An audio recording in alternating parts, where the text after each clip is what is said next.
que está pasando entre India y Pakistán.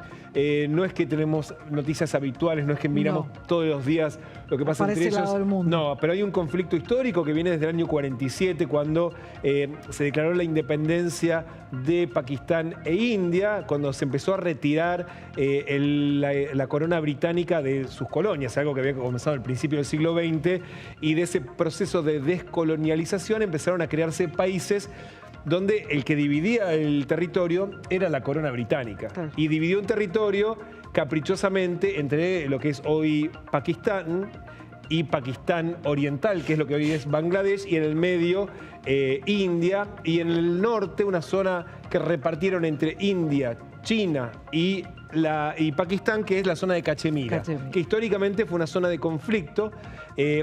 India ayer lanzó misiles contra precisamente la zona administrada por Pakistán de Cachemira y también contra objetivos dentro del territorio pakistaní, aduciendo que se estaban preparando atentados terroristas desde esos lugares hacia territorio indio, y los primeros ataques dan cuenta de que al menos murieron 20 personas. 26 ya es la actualización de la cifra. Y acá el punto por qué el mundo lo sigue con tanta tensión. Un conflicto de hace 70 años adquiere unas dimensiones mundiales de mucha mayor proporción, porque estamos hablando de dos potencias nucleares. Claro. Si el conflicto escala, no estamos hablando, estamos hablando de un ataque.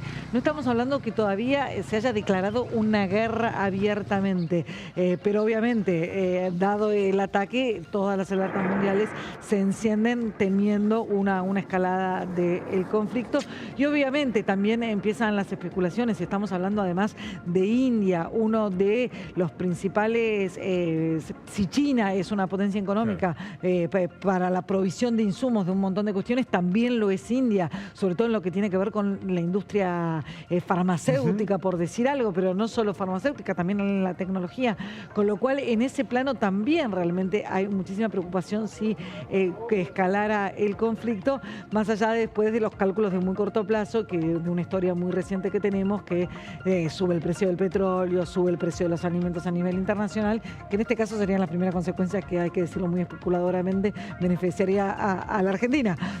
Pero la realidad es que una guerra nuclear no beneficia a nadie. No, absolutamente, porque después lo vimos hace 3 años cuando nos caemos todos del norte. Claro, cuando se desató el conflicto entre Rusia y Ucrania, empezó a impactar, porque después suben algunos commodities, pero después el comercio mundial se desordena. El comercio mundial se desordena, aunque en ese caso puntual hay que marcar que es realmente muy fría lo que voy a mencionar, pero fue un desaprovechamiento del contexto internacional por parte de la Argentina muy grande, porque subieron los dos grandes productos que la Argentina tiene en este momento para vender en el mundo, que son los alimentos. De hecho, eso sí lo vendió y eso sí lo capitalizó, y la energía. En ese momento la Argentina no pudo aprovechar la exportación de energía, ahora sería diferente, pero estamos hablando de un conflicto también muy diferente, con lo cual no hay que apostar a las guerras para crecer económicamente. De hecho, definitivamente. El propio gobierno indio da la sensación de que no lo está haciendo, y cuando uno lee el comunicado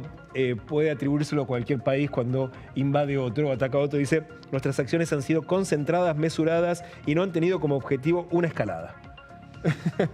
Solamente fue contra objetivos señalados como terroristas. Vamos a seguir de cerca porque, como decía Virginia, estamos hablando de una de las principales potencias económicas del planeta, que si entra en conflicto puede generar, digamos, un conflicto mayor, además cuando estamos hablando de dos potencias nucleares.